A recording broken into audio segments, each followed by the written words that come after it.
दोस्तों, क्या नेपाल ने ऐसा कदम उठा दिया है जिसकी किसी ने उम्मीद भी नहीं की थी। जिन रिश्तों में पिछले कुछ समय से बयानबाजी, विवाद और तनाव की खबरें सुर्खियां बन रही थीं, वहीं अब एक ऐसा फैसला सामने आया है जिसने हर किसी को चौंका दिया है। सवाल यह है कि क्या यह सिर्फ एक नियम में बदलाव है या फिर इसके पीछे दोनों देशों के रिश्तों में आने वाले किसी बड़े बदलाव की शुरुआत छिपी हुई है। कहानी जितनी आगे बढ़ती है उतनी ही दिलचस्प होती चली जाती है। नेपाल की राजनीति में पिछले कुछ समय से भारत का नाम लगातार चर्चा का केंद्र बना रहा। नेपाल के प्रधानमंत्री बनने के बाद से बालन शाह कई बार अपने बयानों की वजह से सुर्खियों में रहे।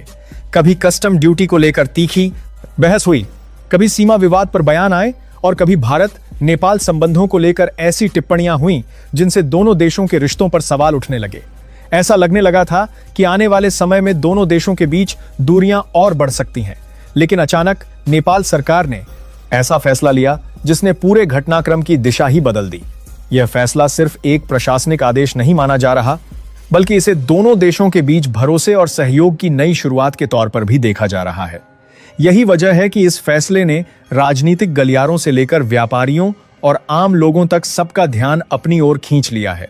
नेपाल सरकार ने अब भारतीय और नेपाली नागरिकों को 200 और 500 के भारतीय नोट नेपाल लाने और वहां से बाहर ले जाने की अनुमति दे दी है। हालांकि इसके साथ एक अहम शर्त भी रखी गई है।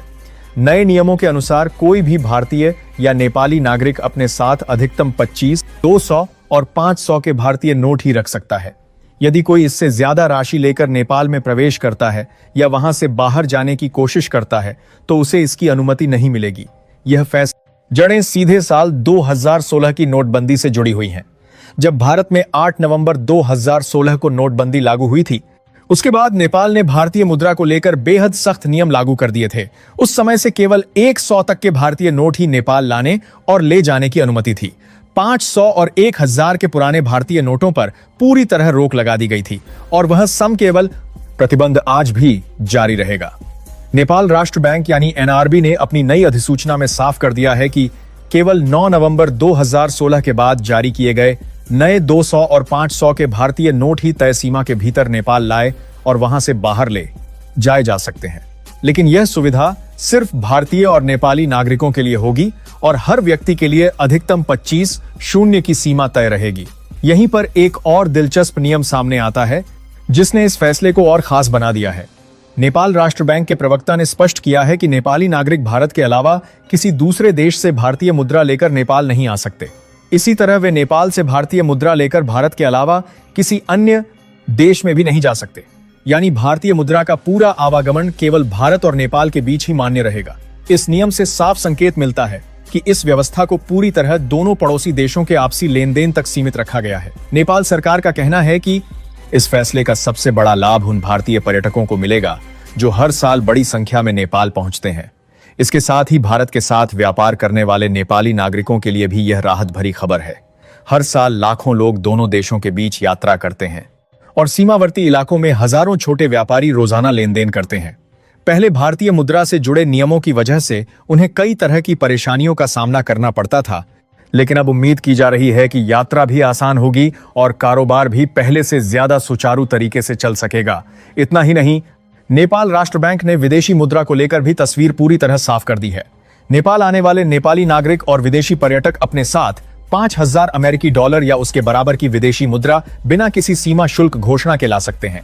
लेकिन यदि उनके पास इससे अधिक राशि होती है तो सीमा शुल्क अधिकारियों को इसकी जानकारी देना अनिवार्य होगा।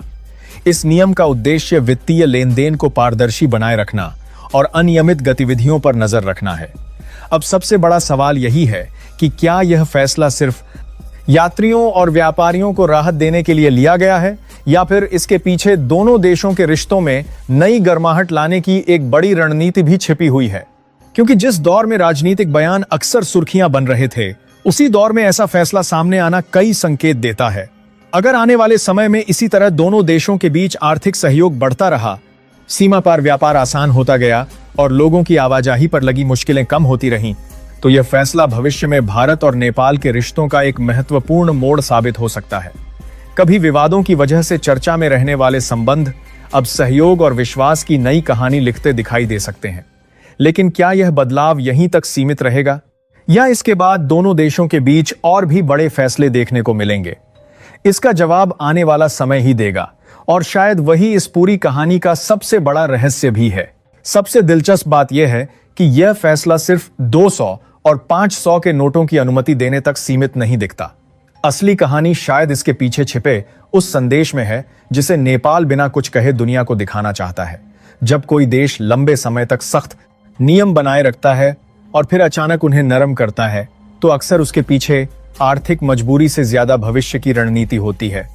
संभव है कि नेपाल अब यह समझ चुका हो कि उसकी सीमावर्ती अर्थव्यवस्था भारत से जितनी गहराई से जुड़ी है, उसे पूरी तरह अलग करके आगे बढ़ना आसान नहीं होगा।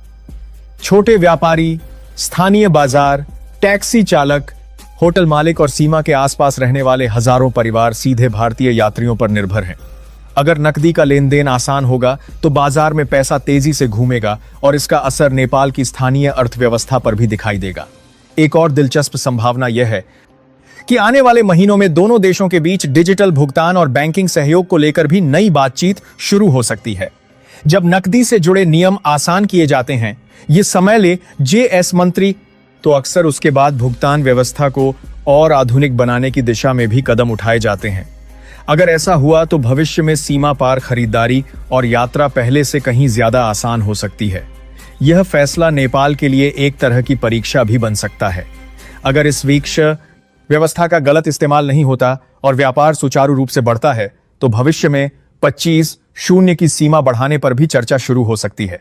यानी आज जो नियम सीमित दायरे में लागू हुआ है, वही आगे चलकर और बड़ा रूप ले सकता है।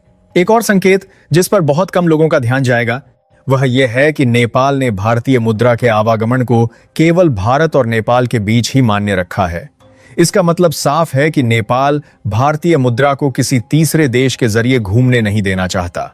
इससे दोनों देशों के बीच वित्तीय गतिविधियों पर सीधा नियंत्रण बना रहेगा और अवैध लेन देन की संभावना भी कम होगी। यह दिखाता है कि नेपाल ने सुविधा और सुरक्षा के बीच संतुलन बनाने की कोशिश की है। भविष्य में इसका असर पर्यटन पर भी दिखाई दे सकता है।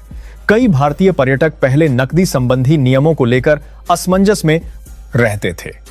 अब जब स्थिति पहले से स्पष्ट होगी तो नेपाल घूमने वालों का भरोसा भी बढ़ सकता है। यदि पर्यटकों की संख्या बढ़ती है तो होटल, ट्रैवल एजेंसियां, स्थानीय बाजार और धार्मिक पर्यटन से जुड़े कारोबार को सीधा लाभ मिल सकता है। सबसे रोचक बात यह है कि यह फैसला ऐसे समय में आया है जब दुनिया के कई देशों में पड़ोसी देशों के साथ आर्थिक रिश्तों को मजबूत करने पर जोर दिया जा रहा है। ऐसे माहौल में नेपाल का यह कदम केवल मुद्रा का नियम नहीं, बल्कि यह संकेत भी हो सकता है कि राजनीतिक बयान चाहे जैसे हों, लेकिन आर्थिक रिश्तों को मजबूत रखना दोनों देशों की साझा जरूरत है। आने वाले समय में अगर भारत और नेपाल के बीच रेलवे, सड़क, ऊर्जा, व्यापार और सीमा पार सुविधाओं पर नए समझौते तेजी से होने लगते हैं, तो कई लोग पीछे मुड़कर इसी फैसले को उस बदलाव की पहली सीढ़ी के रूप में याद कर सकते हैं। हो सकता है आज यह सिर्फ नोटों की खबर लगे, सीढ़ी के रूप में याद कर सकते हैं, लेकिन भविष्य में यही फैसला दोनों देशों के रिश्तों में एक ऐसे मोड़ के रूप में देखा जाए जिसने विश्वास की नई शुरुआत की थी।